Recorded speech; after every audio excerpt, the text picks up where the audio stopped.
G7 leaders covered a slew of topics at the summit over the weekend.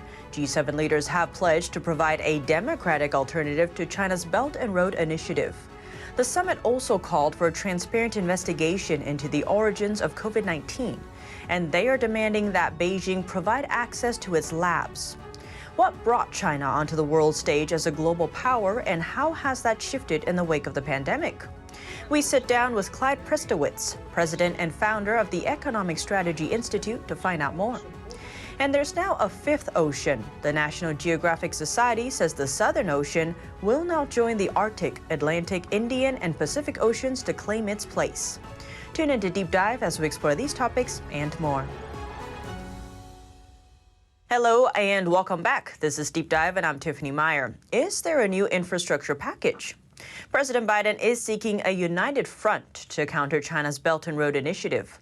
Over the weekend, G7 leaders pledged to finance infrastructure projects in the developing world as a democratic alternative.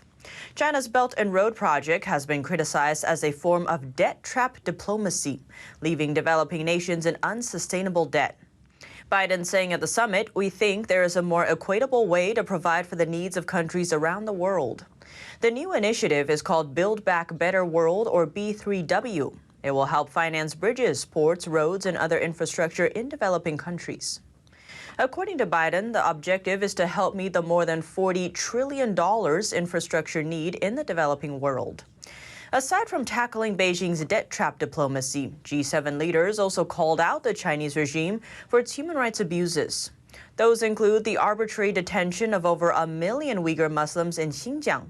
That's because China's debt trap diplomacy allowed Beijing to expand its human rights abuses. There's an increase in harassment of Chinese dissidents abroad. China also has been using its economic and political influence to silence critics in developing countries. Biden is also calling on Beijing to abide by international rules, saying China needs to start to act more responsibly in terms of international norms and human rights and transparency. He's rallying U.S. allies to confront the CCP's economic abuses and human rights violations. The G7 said, "We will promote our values, including by calling on China to respect human rights and fundamental freedoms, especially in relation to Xinjiang and those rights, freedoms, and high degree of autonomy for Hong Kong, enshrined in the Sino-British Joint Declaration." There's been rising global pushback against Beijing's aggression recently. On top of that, Biden also demanded that Beijing allow access to its labs so the world can investigate the origins of the pandemic. And that includes the possibility that the virus was the result of an experiment gone awry. Biden said the world needs to have access, and the G7 called for a timely and transparent study into the origins of the virus. Another way in which the U.S. is pushing back against Beijing. The U.S. and U.K. just signed an Atlantic Charter that focuses on Red China.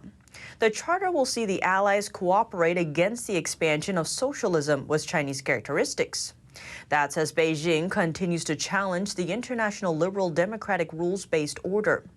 The document did not mention Communist China by name, but it is clear the commitments outline how the two countries will address Beijing's threats.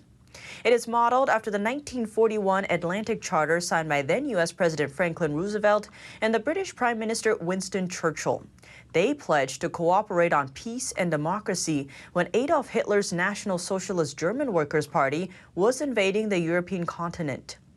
Biden and Johnson said in a statement, "Our revitalized Atlantic Charter, building on the commitments and aspirations set out 80 years ago, affirms our ongoing commitment to sustaining our enduring values and defending them against new and old challenges."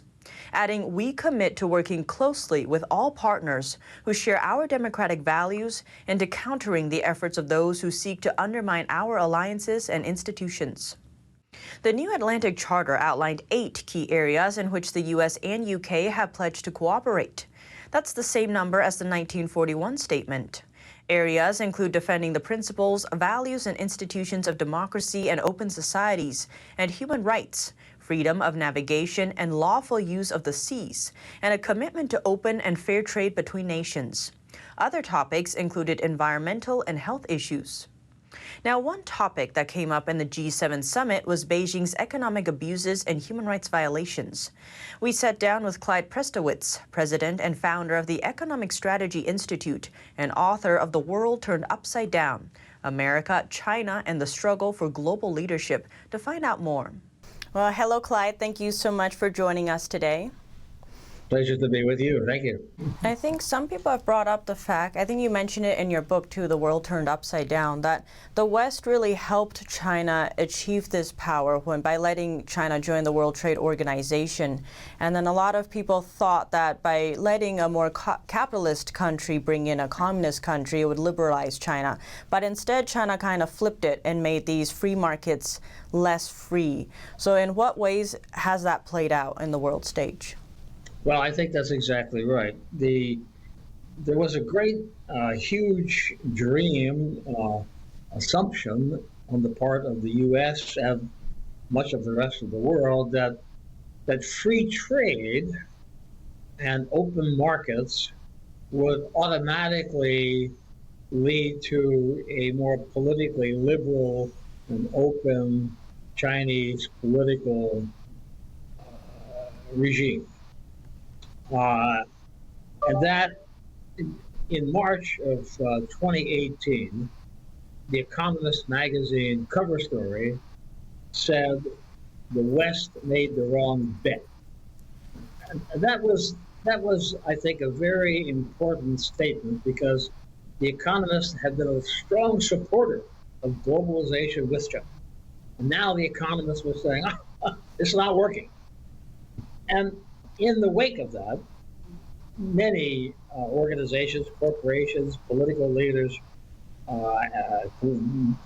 academic researchers have recognized that China made a bet too. China, if you go all the way back to Deng Xiaoping, when he and his companions were considering opening China up, some of them said, well, if we open the window, flies might come in.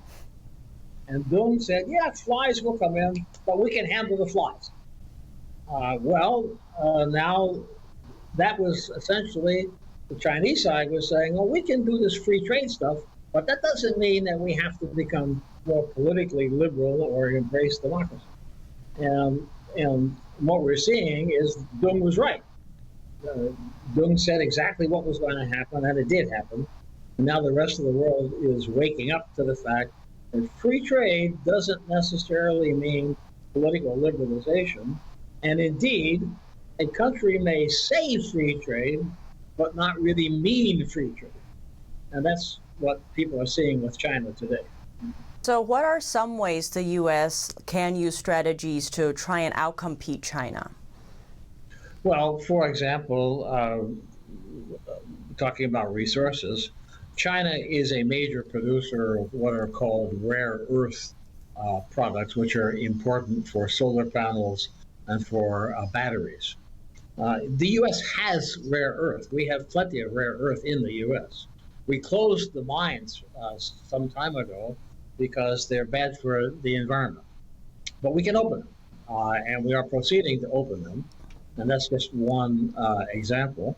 I think also what the U.S. has been doing has been working with Japan, with Korea, with the EU to shift supply chains away from excessive dependence on China and more toward internal dependence on free world suppliers.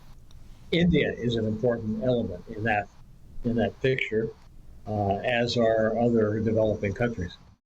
And for those just tuning in, that was Clyde Prestowitz, president and founder of the Economic Strategy Institute and author of The World Turned Upside Down: America, China, and the Struggle for Global Leadership.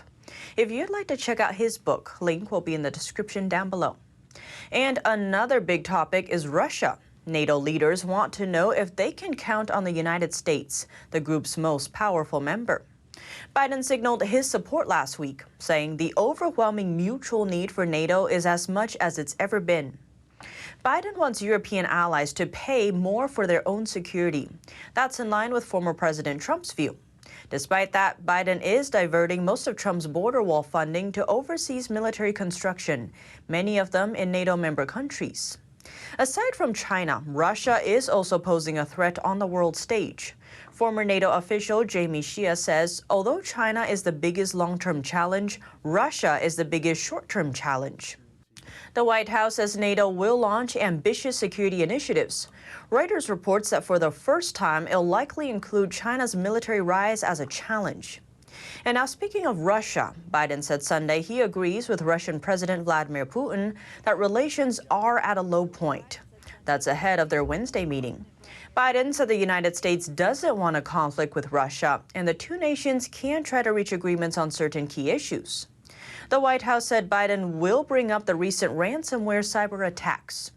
Putin said Sunday that cybersecurity is one of the most important issues today, saying there are some areas of mutual interest, like strategic stability, regional conflicts, and concern for the environment. The two leaders are set to meet on Wednesday in Geneva, Switzerland. And before we end today, there's a fifth ocean. The National Geographic Society announced the Southern Ocean will now join the Arctic, Atlantic, Indian, and Pacific Oceans to claim its place. The Southern Ocean is different in that it touches 3 other oceans instead of land.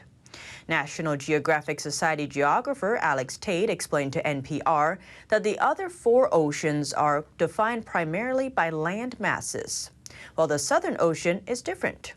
He adds because it's so unique and because we want to bring attention to all areas of the ocean, it's become the 5th ocean. National Geographic notes the Southern Ocean can be differentiated based on its current. It's known as the Antarctic Circumpolar Current.